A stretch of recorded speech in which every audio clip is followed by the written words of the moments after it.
আচ্ছা, গণিতের একটা শাখা কিন্তু আমাদের চারপাশের পৃথিবীকে একদম বদলে দিয়েছে। চলুন আজ সেটাই জেনে নিই। এর উত্তরটা হলো ত্রিকোণমিতি।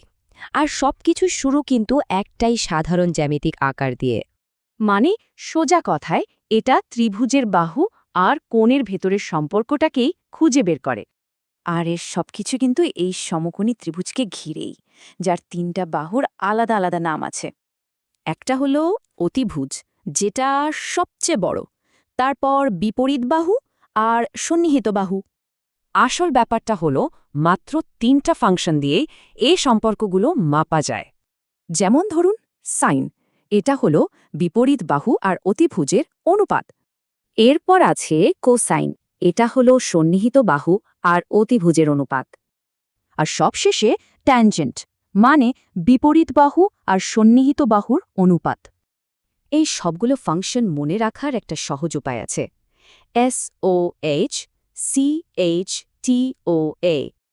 তো এটা তো গেল একটা ত্রিভুজের কথা, কিন্তু একটা পুরো বৃত্তের কোণ মাপব কিভাবে? এখানেই আসে একক বৃত্ত বা ইউনিট সার্কেলের ধারণাটা। এর ব্যাসার্ধ হল ঠিক 1 একক। আর মজার ব্যাপার হল বৃত্তের ওপর যে কোনো বিন্দুর এক্স আর ওয়াই স্থানাঙ্কই হল কোসাইন আর সাইন। এই চমৎকার আইডিয়াটা কিন্তু ইতিহাসে অনেক কিছু সম্ভব করেছে। এর প্রয়োগও হয়েছে নানাভাবে। প্রাচীন গ্রিক জ্যোতির্বিজ্ঞানী থেকে শুরু করে রেনেসাঁর সময় পর্যন্ত এর ব্যবহার দেখা যায়। যেমন ধরুন আকাশে তারা চেনা, সমুদ্রে পথ খুঁজে বের করা বা জমি জমা মাপা।